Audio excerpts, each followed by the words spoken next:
말씀을 함께 봉독했습니다. 말씀의 제목은 부활의 산 소망입니다. 우리 다 함께 제목을 따라 하시겠습니다. 부활의 산 소망.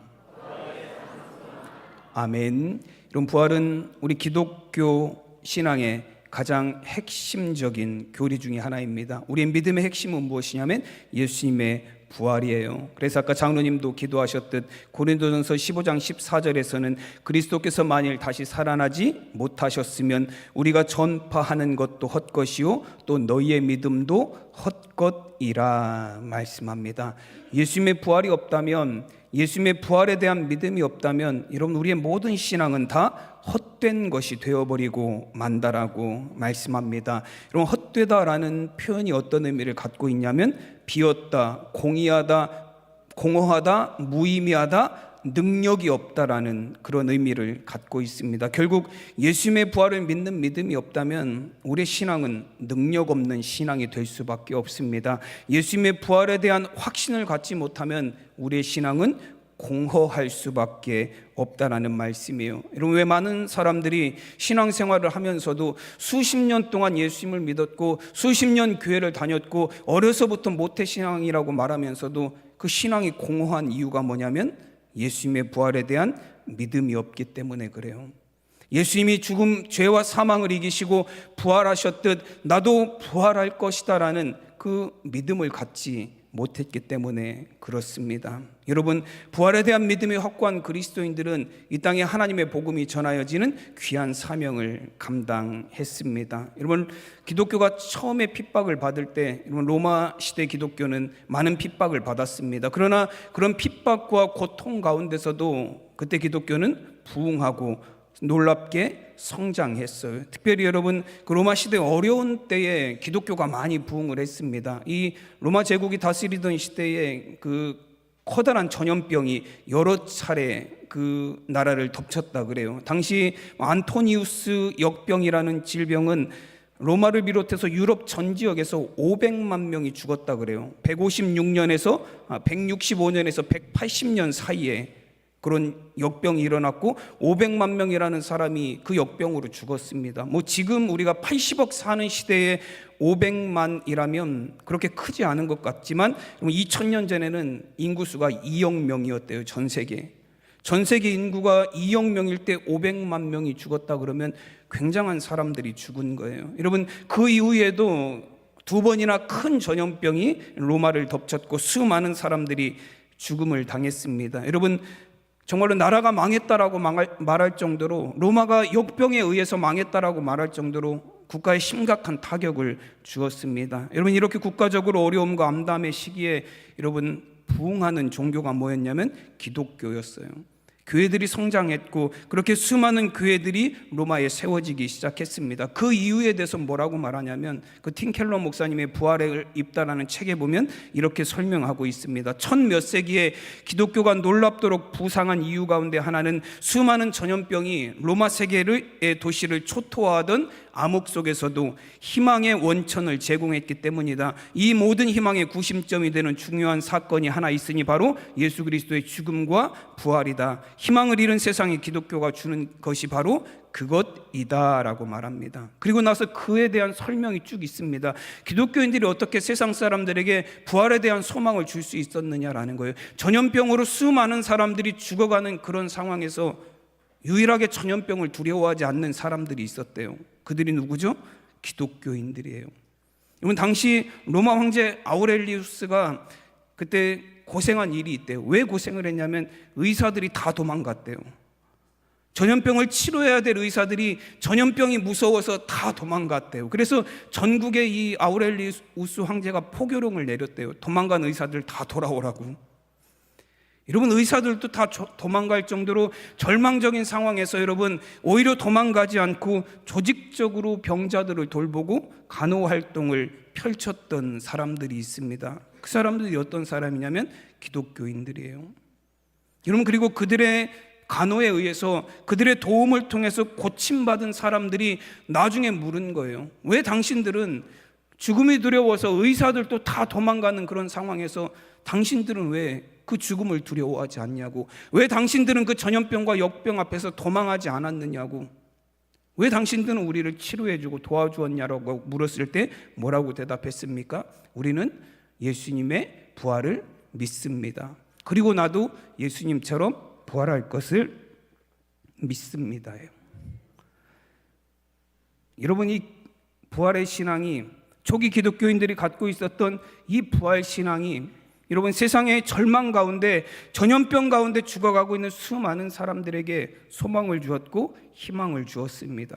여러분, 초기 기독교가 부흥하기 시작한 이유가 여러분 부활 신앙에 있어요. 그 부활 신앙은 가진 자들이 죽음을 두려워하지 않고 전염병을 두려워하지 않고 주님의 사랑으로 세상을 섬기는 삶을 살았을 때, 이런 그 부활 신앙을 통해서 수많은 자들이 예수 그리스도의 부활을 믿는 믿음 안으로 들어오게 되었던 것입니다. 이런 부활 신앙을 갖는다는 게 무엇입니까? 2000년 전에 예수님이 십자가에서 죽으셨고 그 십자가에서 죄와 사망의 권세를 이기시고 부활하셨다는 걸 아는 게 부활 신앙이 아니에요. 진짜 부활 신앙은 뭐예요? 예수님이 십자가에서 죄와 사망의 권세를 이기시고 부활하셨듯이 나도 부활의 삶을 살아가는 거예요. 나도 이 세상의 삶이 끝이 아니라 예수님이 부활의 첫 열매가 되셨듯 우리도 부활의 삶을 살아갈 것이다라는 걸 믿는 믿음으로, 이 세상이 끝이 아니라 하나님 나라가 있다라는 믿음으로 이 세상에서도 부활의 삶을 살아가는 것, 그것이 진정한 부활의 신앙입니다. 여러분, 사도 베드로는 오늘 베드로전서 1장 3절에서 9절까지 말씀에서 부활 신앙이라는 것이 무엇인지, 부활하신 예수님을 믿는다는 것이 무엇인지에 대해서 몇 가지를 말씀합니다. 첫째는 뭐냐면 부활 신앙은 거듭난 삶을 살아가는 게 부활 신앙입니다. 오늘 3절 말씀을 보시면 우리 주 예수 그리스도의 아버지 하나님을 찬송하리로다. 그의 많으신 긍휼대로 예수 그리스도를 죽은 자 가운데서 부활하게 하심으로 말미암아 우리를 거듭나게 하사 산 소망이 있게 하시며 라고 말씀합니다. 여러분, 예수님의 부활은 그 부활을 믿는 자들로 하여금 거듭난 삶을 살게 합니다. 이런 거듭나다라는 표현이 어떤 의미를 갖고 있나요? 니고데모는 예수님께 묻죠. 예수님이 거듭나야 된다라고 말씀하시니까 니고데모가 물었어요. 예수님, 사람이 늙으면 어떻게 새로 날 수 있습니까? 2번 모태에 들어갔다가 다시 나와야 합니까? 라고 물었어요. 그랬더니 예수님이 뭐라고 대답을 하시냐면 요한복음 3장 5절에 보면 예수께서 대답하시되 진실로 진실로 내게 이르노니 사람이 물과 성령으로 나지 아니하면 하나님의 나라에 들어갈 수 없느니라 말씀하셨습니다. 그럼 물로 거듭난다라는 건 어떤 의미를 갖고 있습니까? 세례 받는 거예요. 나의 죄를 고백하고 세례를 받고 죄 사함 받는 걸 의미합니다. 그리고 성령으로 난다라는 건 뭘 의미하냐면 우리가 육적인 것을 추구하던 삶에서, 죄된 삶에서 이제는 영적인 것을, 하나님의 나라를 바라보는 영적인 삶으로 변화되어지는 것을 여러분 성령으로 난 삶이다라고 말씀합니다. 그게 거듭남이에요. 여러분, 사도 바울은 빌립보서 3장과 7절 8절에서 이렇게 고백합니다. 그러나 무엇이든지 내게 유익하던 것을 내가 그리스도를 위하여 다 해로 여길 뿐더러 또한 모든 것을 해로 여김은 내 주 그리스도 예수를 아는 지식이 가장 고상하기 때문이라. 내가 그를 위하여 모든 것을 잃어버리고 배설물로 여김은 그리스도를 얻고라고 고백합니다. 이런 부활하신 주님을 만난 이후에 사도 바울은 자신의 삶이 바뀌었다라고 고백을 합니다. 내게 유익하던 것을 이제는 해로 여긴다라고 고백을 해요. 이런 우리가 헤게모니라는 말을 자주 사용해요. 헤게모니라는 말은 어떤 의미를 갖고 있죠? 이게 원래적인 의미는 이게 헤게오마이라고 헬라어 단어인데 어떤 의미를 갖고 있냐면 이끌다, 주도하다라는 의미를 갖고 있어요. 여러분, 헤게모니라는 단어는 헤게모니 싸움이라는 단어, 뭐 그런 표현을 우리가 많이 사용합니다. 어떤 의미냐면 주도권을 갖기 위한 싸움이에요. 가정에서도 여러분 그런 싸움 가끔 하시죠? 주도권을 갖기 위해서 어떤 분은 결혼하고 3개월 안에 확 휘어잡아야 된다고, 안 그러면 평생 잡혀 산다고 그런 얘기를 하시더라고요. 주도권, 헤게모니가 의미하는 게 뭐냐면 주도권입니다. 근데 그 헤게모니라는, 헤게오마이라는 단어가 사도 바울의 고백 빌립보서 3장 7절과 8절 말씀 안에 들어 있습니다. 내가 그를 위하여 모든 것을 잃어버리고 배설물로 여김은 그리스도를 얻는다라는 표현에 헤게오마이라는 단어가 들어가 있어요. 여러분, 여태까지 사도 바울의 삶의 주도권은 무엇이 쥐고 있었습니까? 내게 유익하던 것들이에요. 내가 어떤 삶을 살아갔냐면 내게 유익하던 것들, 나의 육신의 자랑들, 나의 학력과 가문과 집안과 내가 갖고 있는 수많은 배경들을 위해서 내가 살았다라는 거예요. 그게 내 삶의 주도권을 갖고 있었어요. 근데 여러분, 이제 사도 바울이 부활하신 예수님을 만난 이후에 그 삶의 주도권이 바뀌었습니다. 내게 유익하던 것들이 아니에요. 이제는 내가 그리스도를 바라보는 삶, 부활하신 예수님이 내 삶에 들어오셔서 그 부활하신 예수님이 내 삶의 주도권을 갖게 되었다라고 바울은 그렇게 고백을 합니다. 이런 그것이 거듭난 삶이에요. 우리가 예수님, 부활하신 예수님을 알기 이전에는 여러분, 내가 원하는 것을 위해서 살았습니다. 내가 세상에서 이루고 싶은 것들을 위해서 살았어요. 내가 세상에서 성공하기 위해 살았고, 내가 세상에서 남들보다 잘 되기 위해서 살았습니다. 그게 내 삶의 주도권을 갖고 있었어요. 성공과 내 이름이 나는 것과 내가 자랑 삼을 만한 것들이 내 삶의 주도권이었습니다. 근데 부활하신 예수님을 만난 이후에는 우리의 삶의 주도권이 바뀌어지는 거예요. 내가 아니라 주님이 나의 삶의 주도권이 되시는 삶을 살아가는 겁니다. 그것이 거듭난 삶이에요. 이런 메시지 성경에서는 뭐라고 고백하냐면, 나는 그리스도의 능력, 하나님의 의를 힘입고 나서는 하찮고 시시한 의는 조금도 바라지 않게 되었습니다 라고 고백을 합니다. 바울은 주님을 만나고 난 이후에 자신이 여태까지 대단하다라고 생각했던 것들이 이제는 시시하고 하찮게 보인다라는 거예요.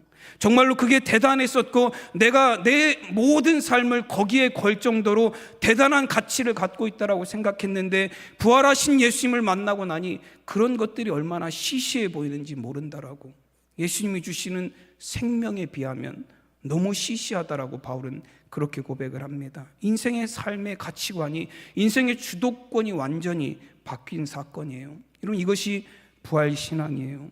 우리의 가치관이 세상을 향해 있다가 육신을 향해 있다가 이제는 하나님 나라를 향해서 영적인 일을 향하게 되었다는 것입니다.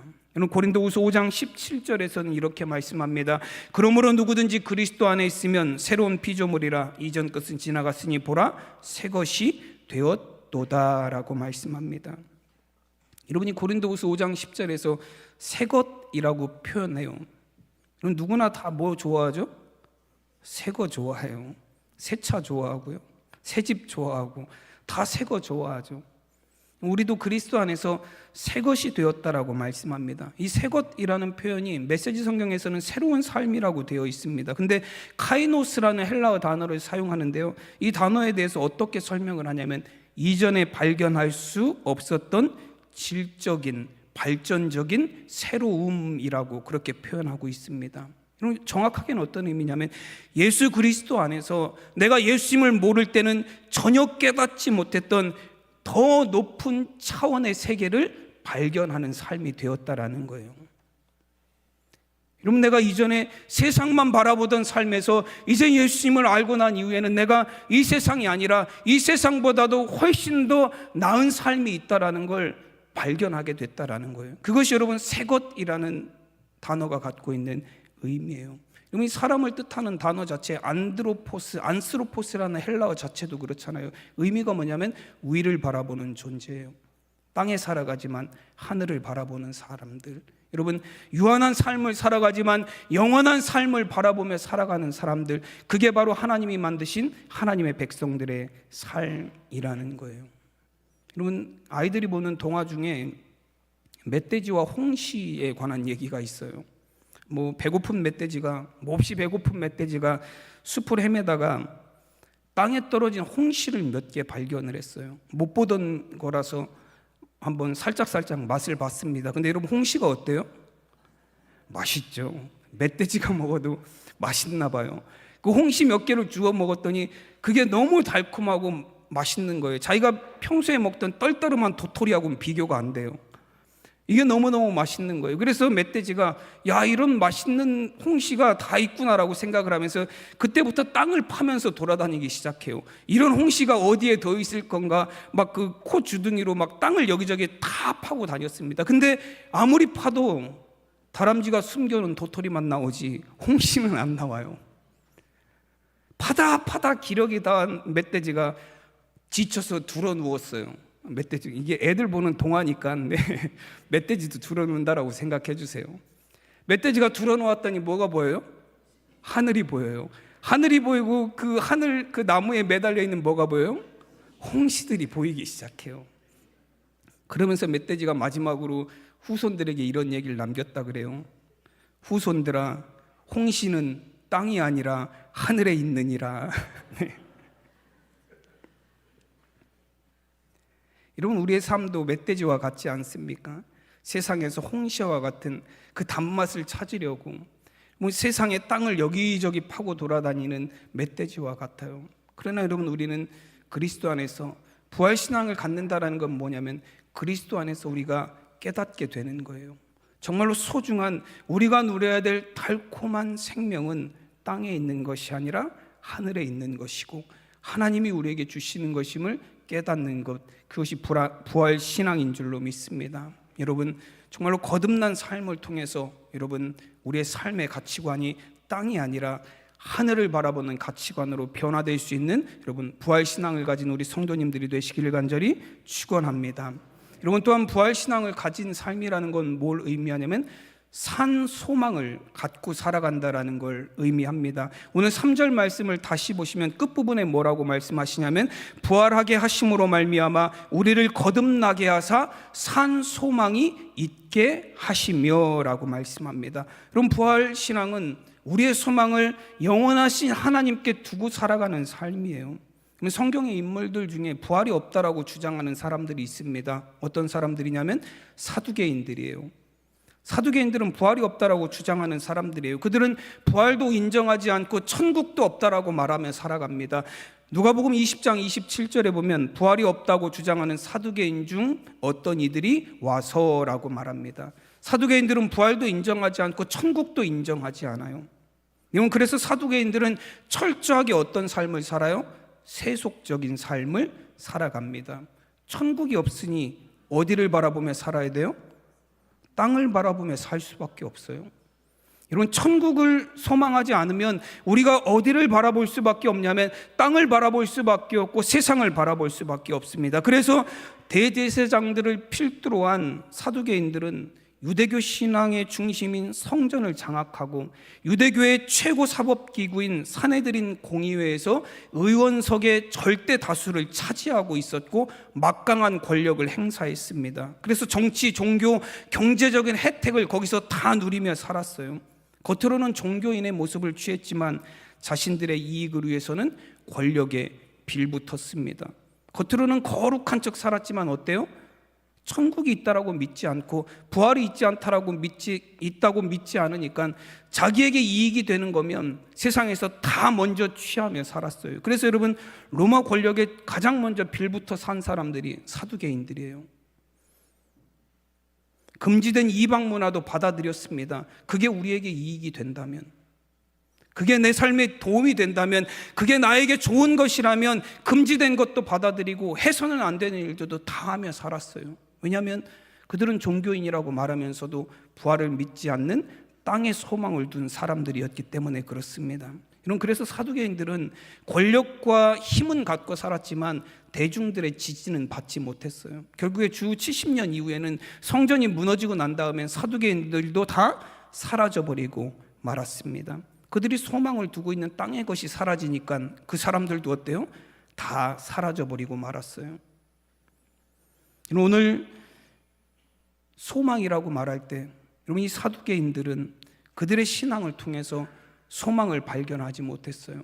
살아있는 소망을 발견하지 못했습니다. 부활도 없고 천국도 없는 그들의 신앙이 무슨 소망이 있었겠습니까? 그래서 그들의 소망은 어떤 소망이에요? 죽은 소망이에요. 여러분, 산 소망에 대해서 말씀하시잖아요. 그러면 당연하게 산 소망이 있으면 뭐도 있겠어요? 죽은 소망도 있을 거 아니에요. 죽은 소망이 무엇입니까? 베드로후서 1장 4절에서는 이렇게 말씀해요. 이로써 그 보배롭고 지극히 큰 약속을 우리에게 주사 이 약속으로 말미암아 너희가 정욕 때문에 세상에서 썩어질 것을 피하여 신성한 성품에 참여하는 자가 되게 하려 하셨느니라 말씀합니다. 죽은 소망이라는 건 뭐냐면 썩어져 버릴 것들에 소망을 두는 거예요. 그게 죽은 소망이에요. 그러면 사라져 버리고 말 거, 없어져 버리고 말 거, 결국에는 다 놓쳐버리고 말 것들의 소망을 둔다라는 것, 그건 바로 죽은 소망이에요. 이런 하나님께서도 이스라엘 백성들을 향해서 애굽을 의지하지 말라 말씀하시잖아요. 그러면서 애굽을 향해서 뭐라고 말씀하시냐면 애굽은 갈대 지팡이다라고 말씀하셨어요. 이사야 36장 6절에 보면 보라 내가 애굽을 믿는도다. 그는 상한 갈대 지팡이와 같은 것이라 사람이 그것을 의지하면 손이 찔리리니 애굽 왕 바로는 그를 믿는 모든 자에게 이와 같으니라 말씀하셨습니다.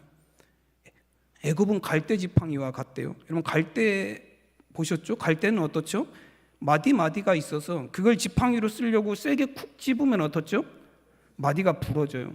그러면 내가 그걸 의지하려고 했다가 앞으로 내가 어떻게 되겠죠? 고꾸라지죠. 손이 찔리고 넘어지고 무릎이 까지고 오히려 내가 의지하는 그 갈대 지팡이가 부러질 때 나도 함께 무너지고 넘어질 수 있다라는 거예요. 여러분 어떤 사람들은 돈에 소망을 두고 살다가 그것을 잃어버렸을 때 그 삶도 함께 무너져 내립니다.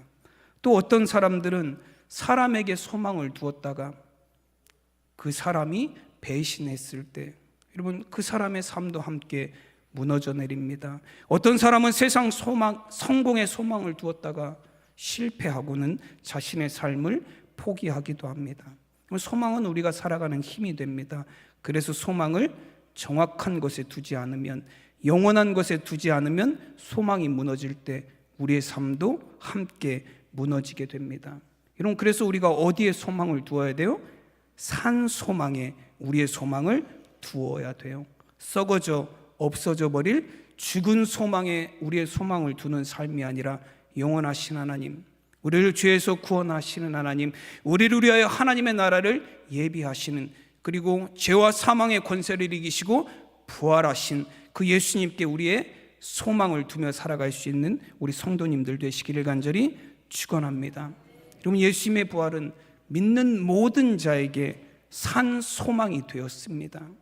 오늘 청년들이 그 예수라는 곡을 마지막에 불렀어요. 들어본 적 있으신가요?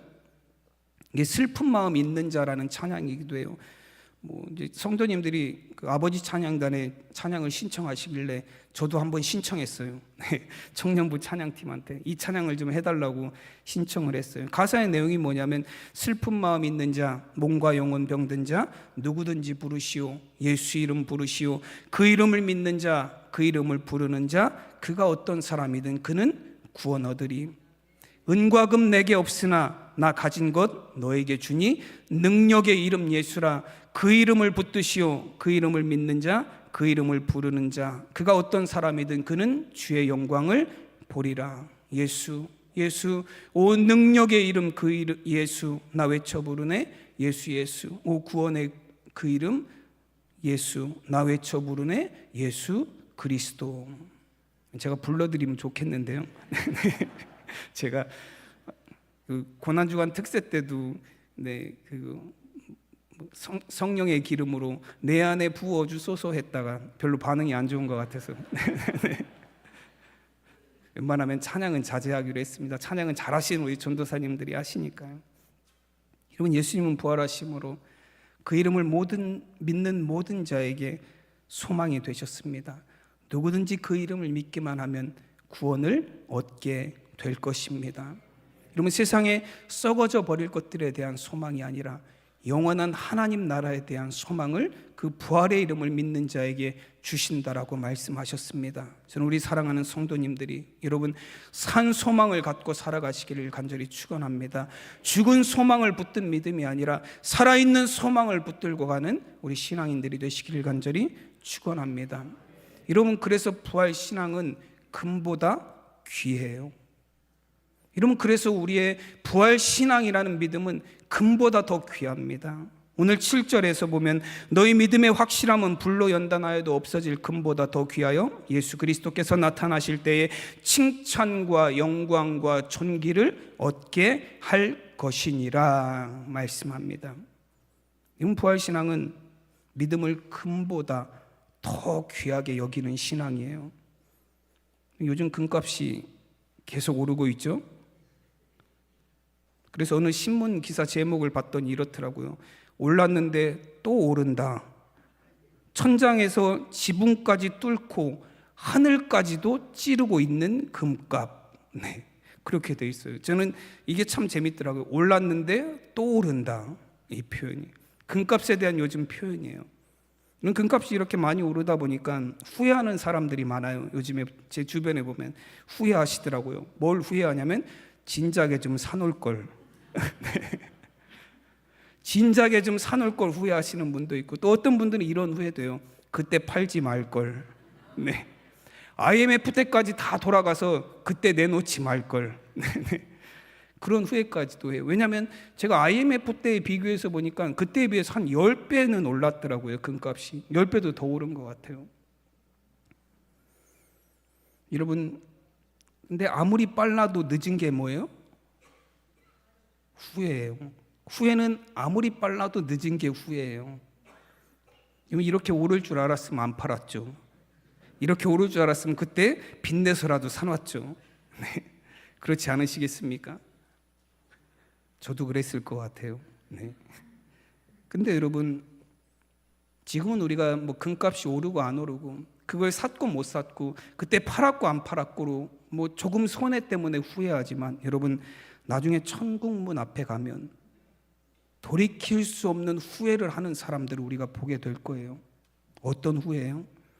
천국이 진짜로 있는 줄 알았으면, 정말로 예수님이 부활하신 게 진짜인 줄 알았으면 내가 그때 믿음을 가질 거예요. 천국이 정말로 있는 줄 알았으면 내가 세상에서 금만 바라보는 삶이 아니라 예수님의 부활을 믿는 믿음으로 그런 삶을 살 걸 하고 후회하는 사람들이 분명히 있을 거예요. 지금은 우리가 은혜의 시대를 살기 때문에 누구에게나 예수 그리스도의 부활의 이름을 믿는 길이 열려 있지만, 여러분, 그 마지막 날이 되면, 그 심판의 날이 되면 그 심판대 앞에서 늦은 후회밖에 남길 수 없습니다. 여러분, 금 미리 안 사놓은 거 후회, 미리 팔아버린 거 후회, 세상의 후회들은 작은 후회들이에요. 후회를 통해서 배우기도 하고 더 단단해지기도 합니다. 앞으로 후회하지 않기 위해서 더 열심히 사는 계기가 될 수 있어요. 그러나 여러분, 결코 우리가 해서는 안 되는 후회가 있어요. 그게 뭐예요? 천국문 앞에서 하는 후회예요. 이런 천국문은 금 열쇠로 여는 문이 아닙니다. 권력이라는 힘으로 잡아당길 수 있는 문도 아니에요. 착한 행실로 달래서 여는 문도 아닙니다. 오직 예수 그리스도를 믿는 믿음으로만 열리는 문이 바로 천국의 문이에요. 세상 많은 사람들이 늦은 후회를 하게 될 거예요. 믿음을 소홀히 여겼던 삶을 후회하게 될 것입니다. 천국을 우습게 생각했던 삶을 후회하게 될 거예요. 여러분, 요즘 젊은이들에게 복음을 전하면, 예수님을 전하면 그렇게 얘기하는 청년들도 있어요. 저는 그냥 지옥 가고 말래요. 저는 그냥 지옥 가고 말래요라고 말하는 사람들이 있어요. 저는 그런 걸 보면서, 정말로 우리의 자녀들이 정말로 나중에 그 지옥문 앞에 서서도 저럴 수 있을까? 정말로 이 땅에 부활의 신앙을 가지고 천국이 있음을 믿는 믿음을 갖는 우리 성도님들이 되시기를 간절히 축원합니다. 우리의 믿음은 그래서 금보다 귀한 믿음이에요. 여러분, 집에들 금송아지들 다 있으시죠? 네. 없으시죠? 없어도 괜찮습니다. 금보다 더 귀한 믿음을 갖고 사시기 때문에 그렇습니다. 오늘 9절 말씀에 보면 믿음의 결국 곧 영혼의 구원을 받음이라 말씀합니다. 죄와 사망의 권세를 이기시고 부활하신 주님으로 말미암아 영원한 나라가 있다라는 걸 알게 됐습니다. 이제 우리도 더 이상 땅을 추구하는 삶이 아니라 영원한 하나님의 나라를 바라보며 살아가는 새 사람, 거듭난 사람이 된 줄로 믿습니다. 없어져 버릴 세상에 소망을 두는 죽은 소망이 아니라 영원한 하나님께 소망을 두는 산 소망을 가진 성도님들이 되시기를 바랍니다. 그래서 우리의 믿음은 금보다 귀합니다. 세상이 아니라 영원한 하나님의 나라를 바라보게 하기 때문에 그렇습니다. 여러분, 영혼의 구원으로 부활의 소망을 가지고 믿음으로 살아가는 우리 성도님들 되시기를 간절히 축원합니다. 기도하겠습니다. 하나님의 은혜와 사랑을 감사드립니다. 오늘 예수님 부활하신 부활주일에 우리 사랑하는 성도들 함께 모여 예수님의 부활을 축하하며 감사하는 예배를 드리게 하시니 감사드립니다. 우리 안에 부활신앙을 갖기를 원합니다. 하나님, 거듭난 삶을 살게 하여 주시고 산소망을 갖고 살게 하여 주시고 금보다도 더 귀한 믿음으로 천국을 소망하며 살게 하여 주시옵소서. 감사하며 우리 주 예수 그리스도의 이름으로 기도드립니다. 아멘.